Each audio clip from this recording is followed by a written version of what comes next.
Over there!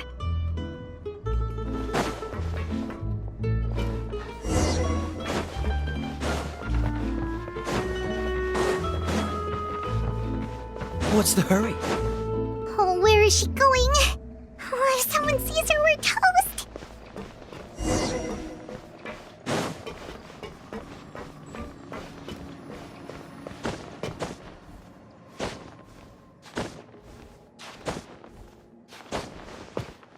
Oh, look!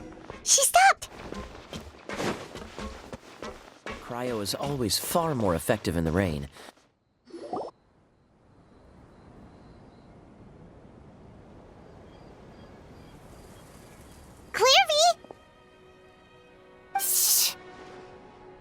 I opened the window while no one was looking. Look how pretty the outside is. If only I could have more than this. You probably think I'm being silly, huh? All this hopeless resisting. It's better to dream of what I could have than try to make it a reality, right? Please, help us get on the same page here, Clary. We need you to tell us what you know. Can you do that? Sure. Although, after you hear all this, I think you might regret that decision.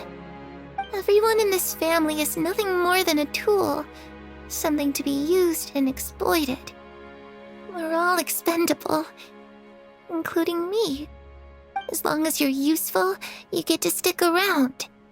Lose your value, and you're handed over to the doctor, experimented on, and given a fate worse than death. I've seen it happen again and again, and I've had enough. You're saying the knave did all that? It's just, that doesn't seem like something she would do. She's scary and all, but it seems like even she has lines she wouldn't cross. I knew you wouldn't believe me. Everyone thinks she's a good person. They all think of her like a real mother. Mother? But she doesn't deserve that title. She's disgraced it and tarnished it. And if I had things my way, I'd never see her again. If only Perry were here, she'd understand. Perry? There's that name again. Also, Paimon's getting a strange feeling. It almost feels like she's not really here with us. Paimon can't tell if she's actually talking to us or if she's mistaken us for someone else. Well, in any case, it seems like she really needs someone to talk to. We should keep her company for a little longer. She looks so young. But it seems like she's been through a lot. It's getting windy.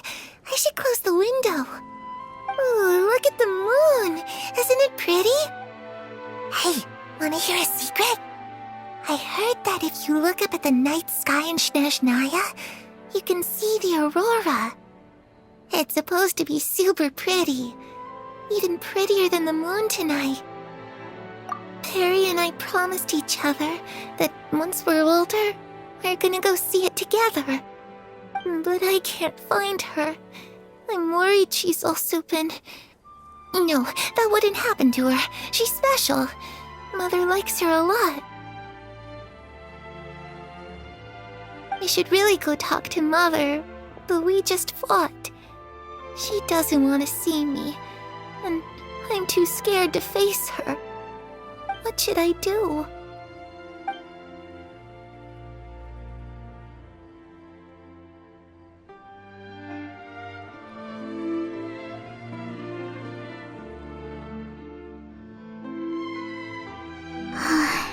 Paimon really doesn't understand what's going on with her. Well, let's head back. We've got an early morning tomorrow.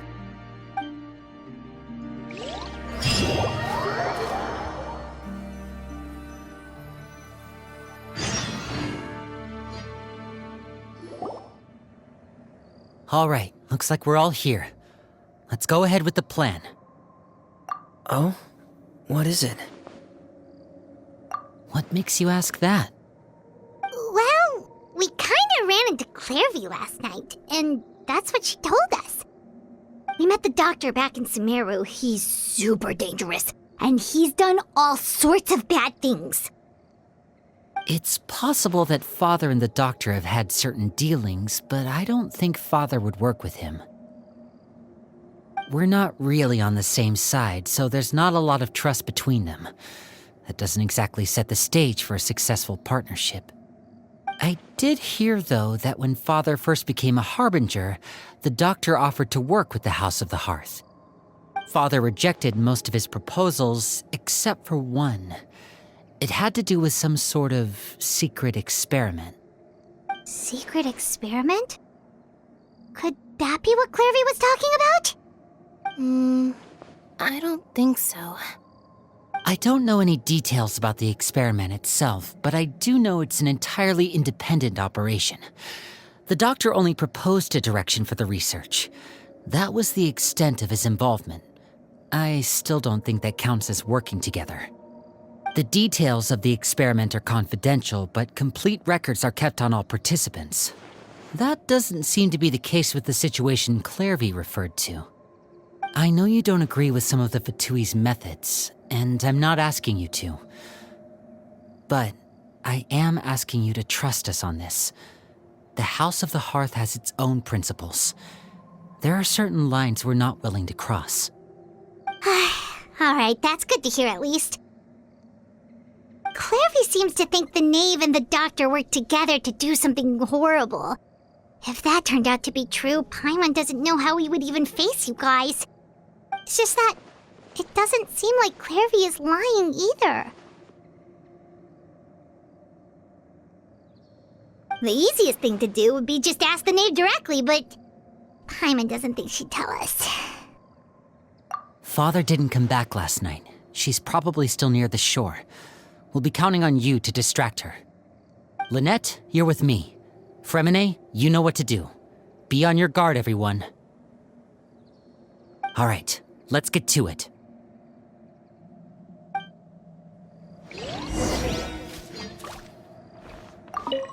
Where are we going today? Let's try somewhere further away this time.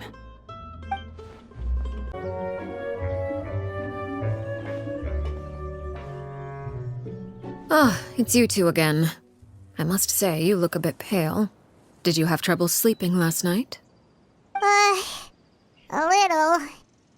Perhaps if you had less on your mind, you'd be able to absolve yourself of such troubles. So what are you planning to do now? Catch up on some sleep? Or should I give you some time to rack your brain for a topic to discuss before I ask any questions? Although I must profess to being curious.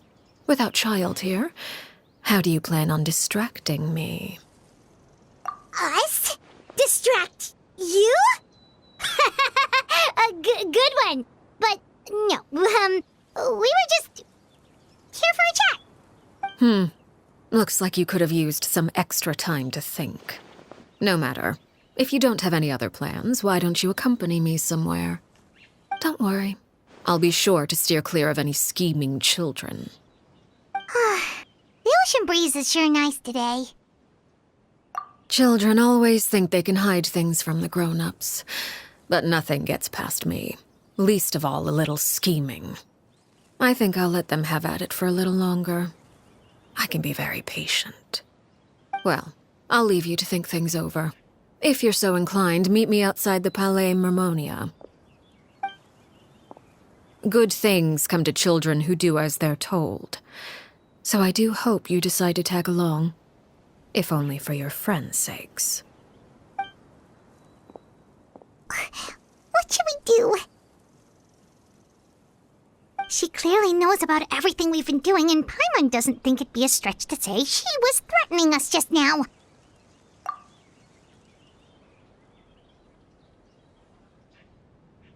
Oh, good idea. Hopefully he sees it in time. Well, we should probably head to the Palais Mermonia. Paimon doesn't want to find out what happens if we don't show up. Based on what the knave was saying just now, it sure didn't seem like it'd be anything good. Okay, then we probably shouldn't keep her waiting. It seems like Lynn and the others are on thin ice, so let's do our best to not get them in any more trouble. Seeing as we still have some time before my meeting, we might as well enjoy some pleasant conversation while we wait. I'm glad to see you get along with my children. Being surrounded by good companions is necessary for a child's development. You're not planning on doing anything to them, are you? I assume you're referring to Lenny, Lynette, and Fremine. Although, there's that situation with Filial and Nentoy as well. It appears quite a few people have been acting out lately. No matter. I'm not one to discriminate. All those who betray the house meet the same fate. There are no exceptions. Does that mean you're going to kill them? Oh, are you here to beg for their lives? I'm sorry to disappoint, but the rules of the house change for no one. In my organization, everyone is responsible for their own actions. But don't you care about them at all? They really respect you. They even call you father. You must feel something for them. Any organization in which feelings come before principles is one destined for ruin. The House of the Hearth is hardly an exception. You could say our principles are more stringent than most. Perhaps I can offer you this consolation at least. As our guests, you two will not be held accountable along with them. I would imagine Lenny, Lynette, and Fremine will be able to keep their lives. As for Filial, Nentoy, and the others, I'm afraid there's little I can do. They can try to escape, but once you know our secrets, there's no getting out alive. But that's awful. Ah, you seem concerned. Out of consideration for my guests, I suppose I could turn a blind eye for a little longer. If Lenny and the others manage to dispose of Clairvy in the meantime, all evidence of their wrongdoing will be lost. In that case, I could hardly punish them for something I couldn't prove. If their efforts are unsuccessful, on the other hand, all will be held accountable, and the punishment will be severe. Of course. Oh, and here, I believe this belongs to you. Do try and keep better track of it next time. It takes a considerable amount of time to train a bird like this. It would be such a pity if you were to lose it. Permanently. Wait, where did you get that? Well, I'm afraid that's all the time we have to chat. Now, for the matter at hand. I asked you to meet me here because I have business at the Palais Mermonia. It has nothing to do with you, but I think it would be prudent for you to stick by my side for the time being. There will always be time later to run off and tell Lenny what you've learned. Well, time to go. Looks like we wrapped things up just in time.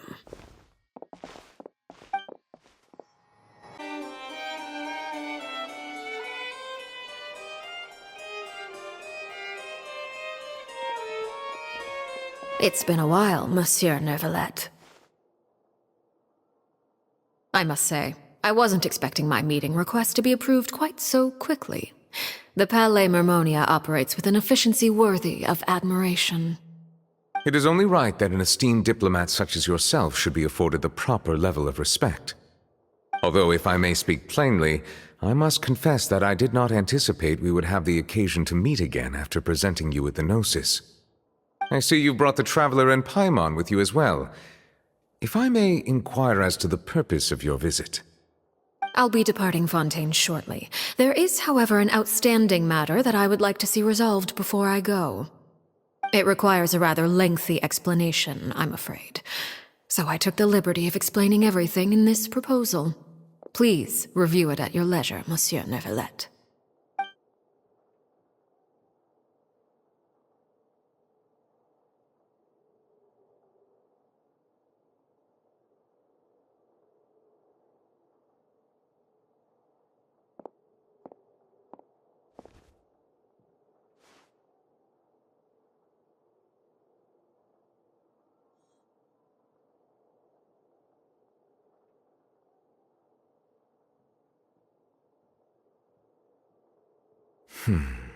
I understand your request. However, at the risk of causing offense, I must admit that I fail to see why you would wish for such a thing. I heard you have a certain fondness for water tasting, Monsieur Neuvillette, so allow me to use water as an analogy.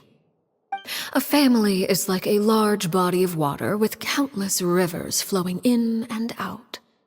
As someone who watches over this system, I would hope that each river that flows from the source will eventually reach the ocean. Of course, objectively speaking, I know this is impossible. Most of the rivers will dry up along the way, disappearing into the ground and leaving nothing but a barren riverbed behind. Not all rivers are destined to reach the ocean, but I would not see their existence rendered meaningless. I believe the water that flows within them is simply meant for a different destination, like a field in need of irrigation. Or perhaps the glass of a certain water-tasting enthusiast. Did you get any of that, Traveler? Your words paint an optimistic picture indeed.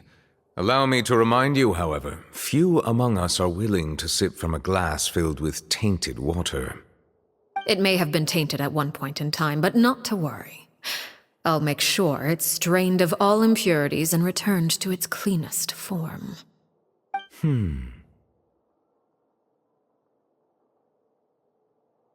I seem to recall there being a transactional aspect to your proposal. Perhaps you could expound on that? If you accept my proposal, Monsieur Neuvillette, I will gradually withdraw my forces from Fontaine. And, unless absolutely necessary, I will no longer carry out any special missions within Fontaine. I presume I can take your words to mean that, in the future, cases similar to the Tartuffe assassination will cease to cross my desk? Tartuffe? Ah, that thief who embezzled funds from all those charities, you mean? My deepest condolences to his family, but without any evidence, I cannot imagine how the House of the Hearth might have been involved in his passing. Of course, if you accept my proposal, Monsieur Neuvillette, I'm sure certain measures could be taken to reduce the frequency of such troubles. You choose your words carefully indeed. In that case, I am inclined to accept your proposal. My thanks for your generosity, Monsieur Neuvillette. Well, with that settled, we should be going now. I took the liberty of bringing along 2 bottles of spring water from Snezhnaya for you to enjoy. I do hope I get the chance to hear your impressions. Perhaps at our next meeting, yes? Indeed.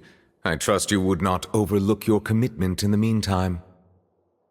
All right, Traveler Paimon. Time to go.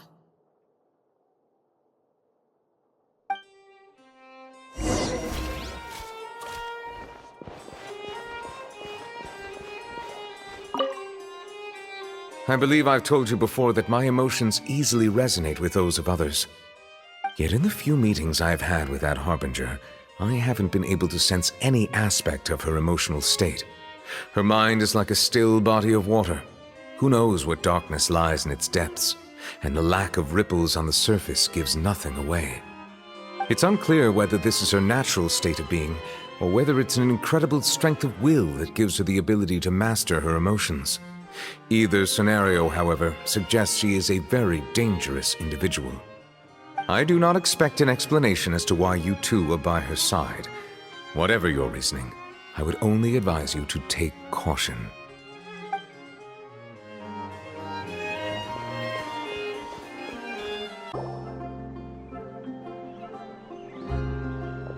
So, what exactly were you talking about back there? Paimon only heard you mention some rivers, a large body of water, and then some kind of irrigation scheme. You really want to know? I would imagine there might be more pressing concerns at the moment. Winnie, Paimon really hopes everything's going okay.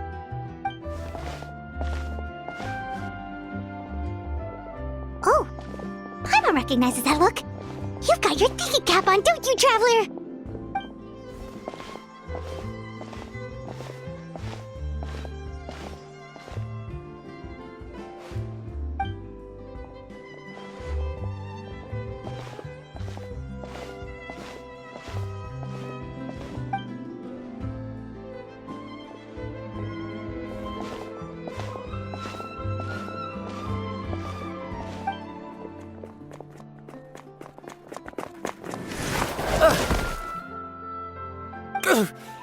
Oh, shoot. Are you alright? Oh, jeez. I'm so sorry. I was so focused on selling these papers, I wasn't looking where I was going. Well, let me make it up to you at least. Here, take this paper. On the house.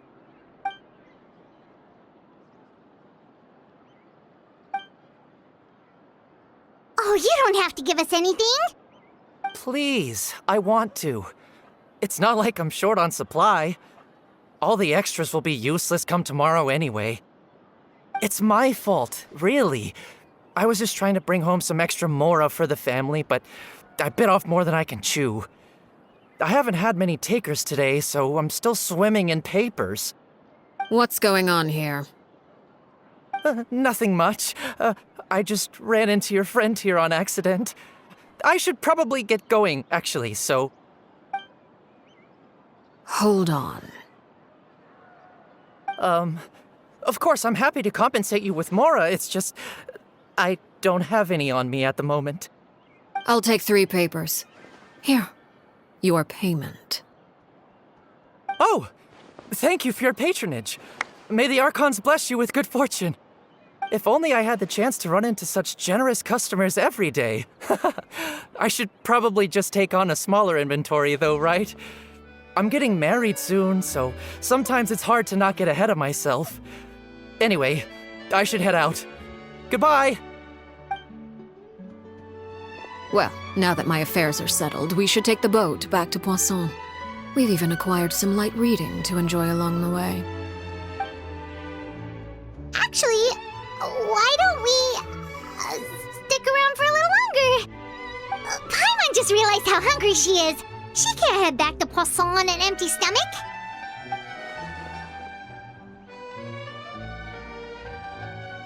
It appears you two are under the impression that delaying our return will somehow alter the situation in your favor. I'm sorry to ruin your fantasy, but your efforts are meaningless. That being said, I could be persuaded to give Linny some extra time. I just have one condition. If you agree to my request, I'll even answer some of your questions. You're quite curious about Clairvy, are you not? And my relationship to her.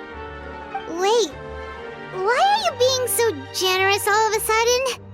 You're not gonna ask us to do something bad, are you? You overestimate yourself. You don't have the talent for bad things. Then what can you possibly... The most important consideration in a negotiation is that both sides receive something they want. Demands and threats only get you so far. Wonderful. Here it is. When the time comes, make the choice that you deem most appropriate in the situation, and lend your help to the House of the Hearth. Okay, sounds normal enough. But what do you mean, when the time comes? When is that supposed to be? That is for you to decide. Then we have a deal. Follow me.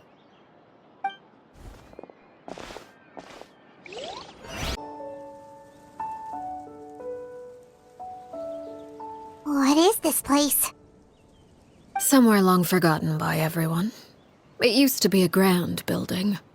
Now it's nothing more than a pile of rubble. No one comes here anymore, nor does anyone care about what once happened here.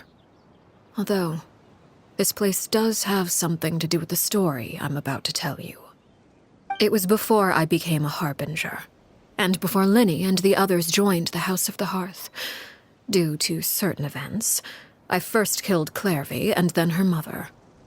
And this is where it all happened. You were the one that killed Clairvy? Patience now. Allow me to explain Clairvy's side of the story first. I'll start from the beginning. Clairvy was 6 years old when she was brought by her mother, Crucibina, to live in the House of the Hearth. From the outside, it seemed like a fairy tale. A thriving family made up of kind adults and friendly children. Crucibina was the knave at that time, and the House of the Hearth was under her control. She was Clairvy's mother by blood, but she was also the mother to all the children in the house. Clairvy was happy here, for a time. But she quickly realized that being part of this family wasn't a fairy tale at all. It was a kind of purgatory. Purgatory? Exactly. The House of the Hearth takes in war orphans from all over Tevat. But as for how to raise them, that depends entirely on the person in charge. Crucibina came up with a novel idea. She would teach the children to fight, force them to duel each other, and then crown as the king of the house the child who proved themselves most worthy of inheriting her title. It's difficult to estimate the number of children who died or were maimed in the process. There's little I can say about the ones who died. The ones that emerged with permanent injuries, on the other hand, well, they still served a purpose. They would be handed over to the doctor to be experimented on, or sent away on dangerous missions. Nothing more than tools to be used and then discarded. So those were the experiments Clairvy was talking about. But what actually happened to her? You said that Clairvy was Crucibina's daughter, so if Clairvy tried to convince her to stop what she was doing, Crucibina probably would have listened, right? Despite being Clairvy's mother, Crucibina cared little for her daughter. She forced Clairvy to join the House of the Hearth only as a means to demonstrate her own impartiality as a mother, to prove that she treated all her children equally. Clairvy did try to convince her mother to change her ways, but it was to no avail. After her efforts failed, the only other option was to rise up and try to fight back. Unfortunately, the other children had already been thoroughly indoctrinated into the illusion of happiness Crucibina had created. Of course, there was one exception. Someone Clairvy's age who knew the truth about the House of the Hearth. Her name was Peruere. Wait, the friend that Clairvy mentioned? Friend, huh? I suppose we can call her that for now. Clairvy was a cheerful and passionate person with a tenacious spirit. Peruere, on the other hand, was rather cold-blooded. Her cold-blooded nature allowed her to see through Crucibina's facade. Yet, it was also this cold-bloodedness that prevented her from acting against it. At least at first. While Clairvy longed for freedom, Peruere was convinced that, amid all the fighting and violence, she would make it until the end. Despite their differences, the two became fast friends, united by their knowledge of the truth. Clairvy told Peruere that she hoped to create a real family, where no one would be killed or sacrificed. There may have been a certain naivete to her ideas, but Clairvy proved her determination many times over. She tried countless times to run away, ask for help, or expose the truth. But her efforts only earned her beating after beating. The only thing that kept her going was her strength of will. Even with her body racked with pain, she would still stand on her tiptoes and open the window at night. She and Peruere would look out at the moon together, a fierce longing for freedom shining in her eyes. But one day that light simply vanished. Oh no. What happened? Her hopelessness resulted from a culmination of things. 10 years had passed. 10 years worth of failure after failure. She and Peruere weren't children anymore, but finding any chance to escape still seemed as hopeless as ever. It was during this time that Peruere suggested a new plan. If escaping was out of the question, why not take down the very person sitting on top of this throne of lies? Mother herself. Clairvy rejected that proposal. She claimed that, as a famous harbinger, Crucibina possessed an unimaginable amount of power. Trying to kill her would have an incredibly low chance of success. Clairvy never gave another reason, but Peruere could see it written all over her face. Clairvy still thought of Crucibina as her mother. Killing her own flesh and blood was a line she couldn't bring herself to cross. If she couldn't escape and fight back, then only one option remained. Precisely. Death was the only way that she felt she could be free. It happened during a duel. When she arrived at the dueling ring that day, her partner turned out to be none other than Peruere, the very person that had stood by her side all those years. It was a fierce battle. But ultimately, Clairvy decided to let Peruere end her life. From that moment on, Peruere's journey was one written in flames. When the rain finally came and washed it all away, there she stood, the sole victor in Mother's endless game of slaughter. A trail of corpses strewn across her path to success. It was the very result she had predicted 10 years prior. Even then, she believed she would make it until the end. She wasn't surprised by the fact that she emerged as Mother's undisputed heir. Rather, her success left her with an inexplicable sense of restlessness.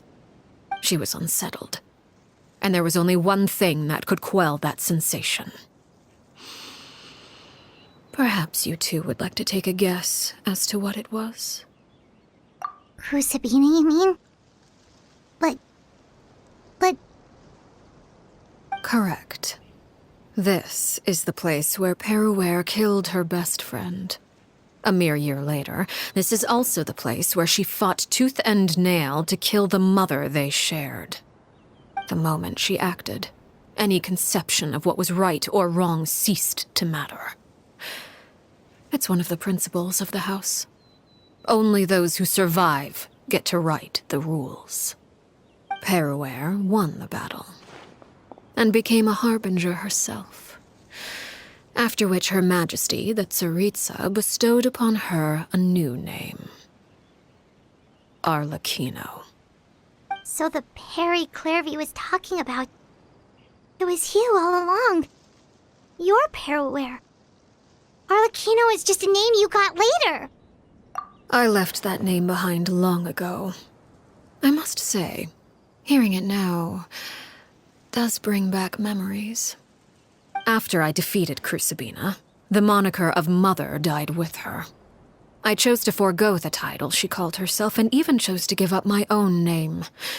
I rebuilt the House of the Hearth under a new identity. Not only as Arlecchino, but as father. And that is where the story ends. Any more questions? Yeah.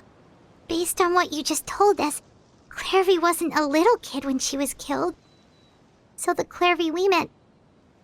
Was she really a spirit at all? I suppose you could call her an illusion born of flame. Her existence is like ashes to a fire. Something left over in the wake of blaze and ruin. You see, a certain power runs through my veins. It's not unlike a curse. My flames leave behind shadows of anything they consume. Of course, the chances of those shadows morphing into a sentient entity are exceedingly slim. Clairvy is a very special case. Clairvy died when she was 16 years old, but what emerged from the flames was her 6-year-old self. Her appearance wasn't the only thing affected. Most of her memories were lost to the blaze as well. Memory is a mysterious thing indeed. Losing a portion of your memories will alter your sense of self. Lose 10 years' worth, however, and it would be like living in the past. Like returning to a version of yourself that never grew up. No wonder Paimon got such a weird feeling when we were talking to her. Perhaps I should put it this way. Clairvy is someone trapped in time. It may seem like she exists with us in the present, but she truly lives in the confines of her own past. So if all of that is true, Then you must have known about Clairvy for a long time. Indeed. She's a rather volatile and unstable entity. Sometimes she would look after the children. She's even saved some of their lives. But other times, she would hide from me and become obsessed with revealing the truth about the house to anyone who will listen. Shadows don't have the capacity to learn or grow. Any new information they encounter is quickly forgotten over time. Your attempts to expose Clairvy to sunlight. They failed, yes? The reason is actually quite simple. In Clairvy's mind, the house is impossible to escape, and it is this very perception that traps her there.